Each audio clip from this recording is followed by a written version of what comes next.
So you have been doing some amal, and then your life circumstances. That becomes very involved, and it throws off the schedule for the consistent ibadah. How do you deal with this new pressure?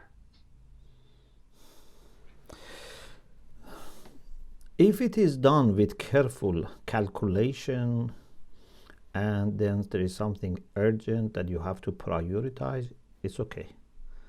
What is important is when things go out of your control, yeah, out because of laziness or heedlessness. But if something which is more pleasing to Allah happens, then that's different. So you need to be in control. You don't allow for exceptions because you are one day lazy, one day not lazy, one day tired. No. If you have then managed, alhamdulillah, a good habit and with full control, you see that now there is something more urgent, and you know that Allah wants you to do that one. Then you reduce that habit, the time that's taking. But you have to be sure that it's really pleasing to Allah to do the other one.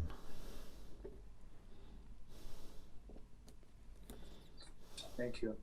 Many times, let me also say why I say you have to be sure, because unfortunately there is this tendency in us that we want to keep trying new things. This is a problem.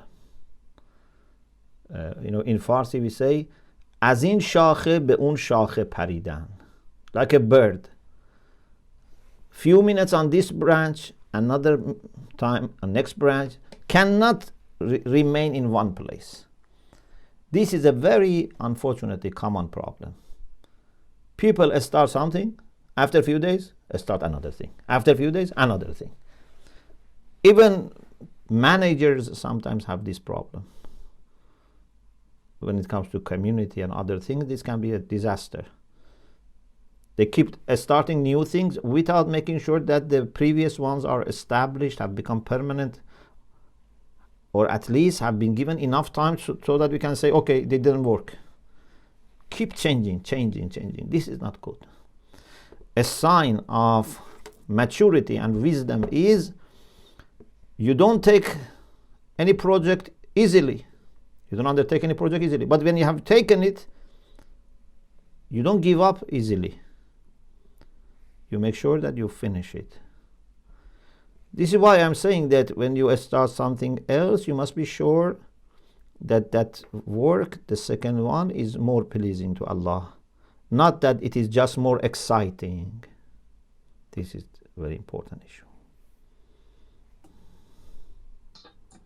Thank you. No. Another question is about if one should limit a'mal so it's more manageable to be consistent, and can certain type of prayers change over time as your situation changes, or do you have to stick with the same ibadah and du'as? What if you gain more understanding of certain actions and you want to take those on? So I guess maybe this is talking about some flexibility in terms of, like, maybe some examples in terms of some scenarios where people can say, okay, this is my lower limit, this is my upper limit.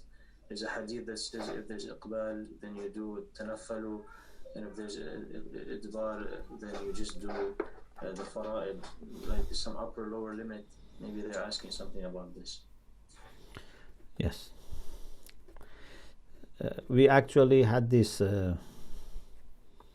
recently in the other course we have in Arabic, of course, liqa'ullah, that the repetition of actions should be as much as you still feel happy, not forcing yourself.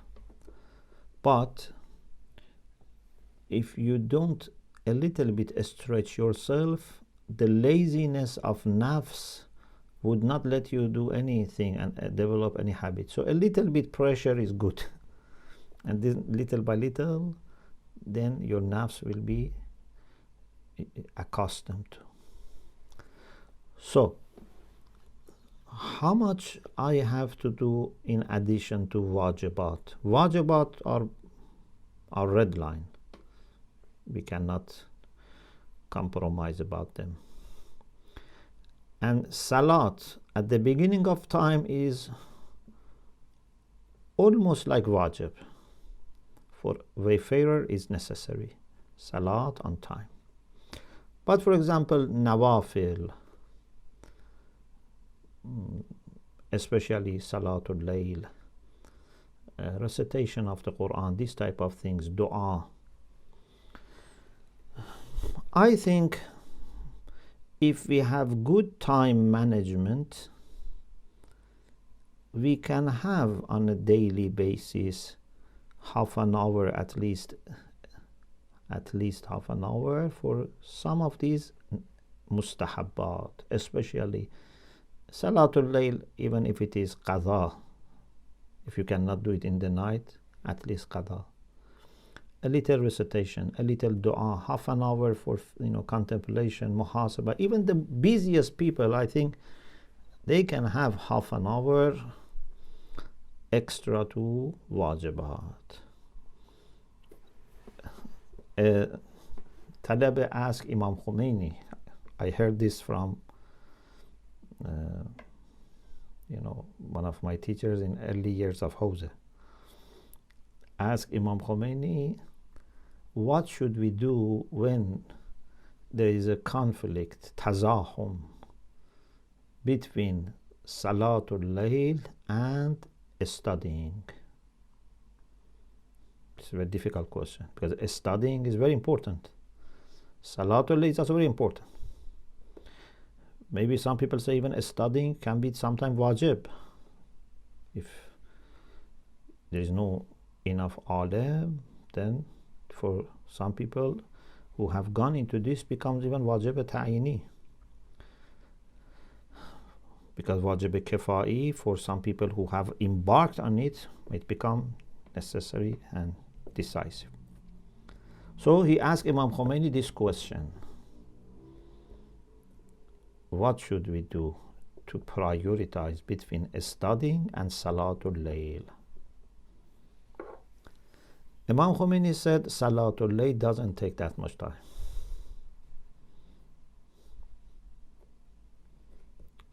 He didn't say Salatul Layl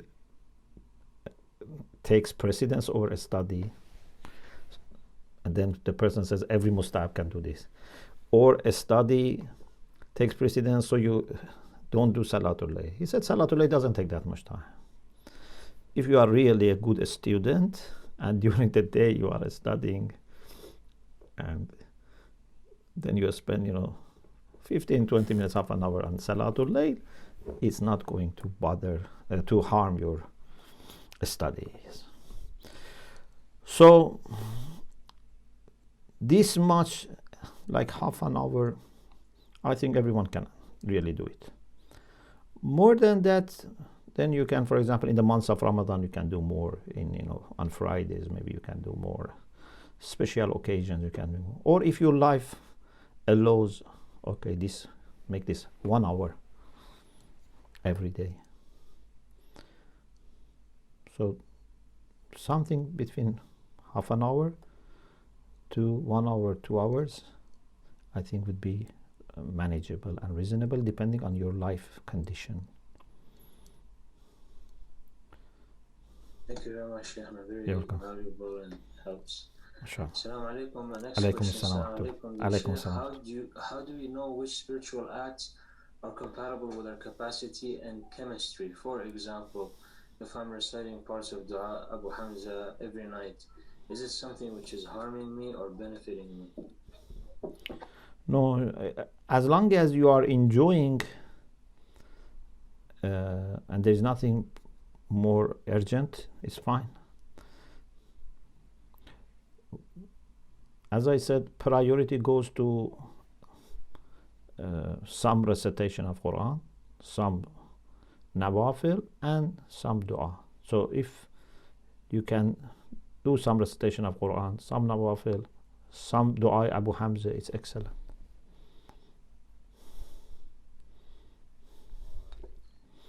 Thank you.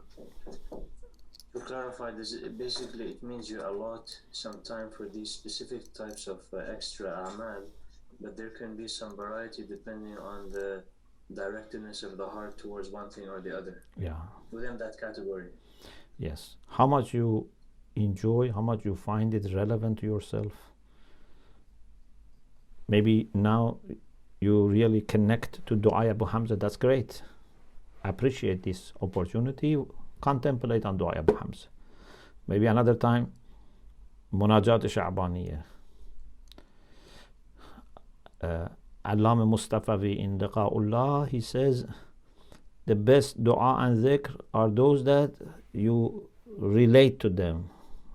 You find them, useful. A healthy person normally would feel appetite for something which is useful for his body. A healthy person. If you are thirsty, it means your body needs water. If you feel you should have something sweet, your body needs some energy. But it's not always accurate. In a spirituality, if someone is in fitrah and with good condition, so when he connects to a dua or recitation or amal, it can be a sign that this is now good for him. Of course, under supervision of a teacher, because sometimes people don't know whether they are in good condition or not. But something like Dua Abu Hamza, Munajat Sha'baniyah, for sure these are good, and for some time you can relate to them, but then switch to other things so that you grow in a comprehensive way. Each of these du'as and munajats which are comprehensive, not the short ones, but these ones which are a few pages, they are really full of different fruits, like gardens that offer different fruits, and they help a lot. But you are very surprised to see that how they set things differently. So although many ingredients are the same, but every dua has its own style, its own taste, its own energy. It's amazing how these duas are made. Still quite a few, alhamdulillah, questions. We're catching up to them. There are like 7 now or 8. Very good. So we keep going, inshallah. When we start an action, do we need to keep them for a minimum amount of days, like 40 days, or do you mean forever? Also, if something becomes habitual, then can it also not lose its meaning or sincerity in niyyah, as it can become habitual or even ritualistic? Please clarify and advise. Part of it I think you've answered, but there's other parts that are different aspects of the question. Some a'mal don't need to be repeated all the time. For example, there is a'mal for middle of Sha'ban. You don't need to make this a habit. This is for middle of Sha'ban. There's a special a'mal for night of Qadr. And also you shouldn't be worried when you want to do something, say, oh, because I'm not able to continue, so let me not do it at all. That is not the conclusion. The conclusion was that if you have managed to make a good habit, don't lose it. Number one. Number two, those things which are very fundamental make good habits. Like Salatul Layl, Salat on time, being always with wuzu. These are things that try to give sadaqah on a regular basis. These are things that for all your life you can keep them.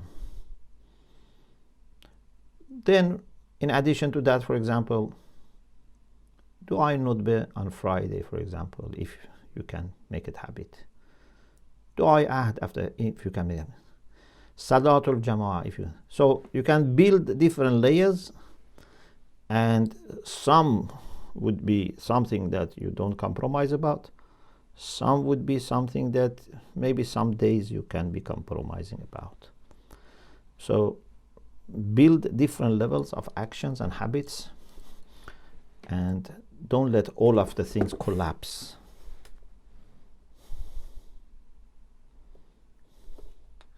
Thank you, Sheikhna. Yeah. Try to take one more question. Pardon? I think can we take one more? One more question. Yes. Inshallah. Inshallah. It so happens this one is long, so I'll read it, inshallah. So, Assalamu alaikum. This is to clarify a previously asked question.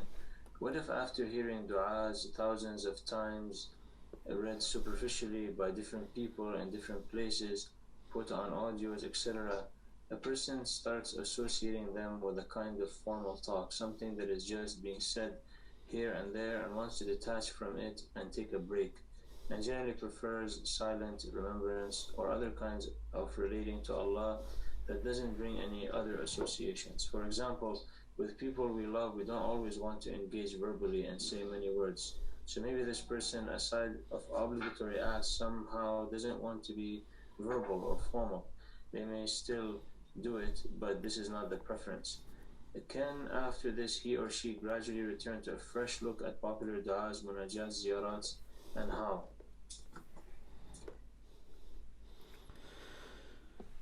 It's difficult to give one general answer, but first, if the problem is that you don't relate to this, see if there is any good commentary, any good reflections that can make you appreciate.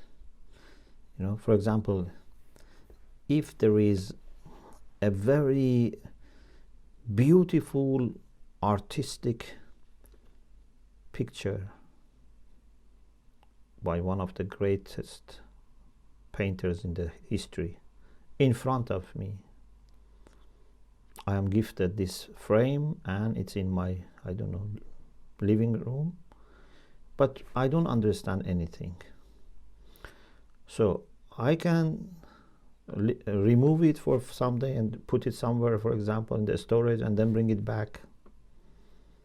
But still, if I bring it back again after a few days, will be boring. Or I can see if there is any person who understands this and can explain to me, so that I also start enjoying.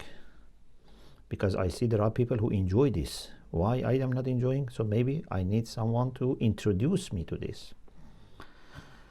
Ayatollah Mutahari, for example, with respect to Nahjul Balagha, he says, as a talabi, he used to sometimes study Nahjul Balagha, sometimes even maybe memorize some khutbah of Nahjul Balagha, parts of it. But he really never enjoyed Nahjul Balagha unless he met a great alim in city of Isfahan. In summer holidays, he had gone to Isfahan and he met a great alim that opened the door of Nahjul Balagha to him. Even he had studied many years in Hawza, but he needed a man of God whose speciality was in Nahjul Balagha. So sometimes also we need this. We need to look for commentary, explanation, something that let us enjoy this piece of art.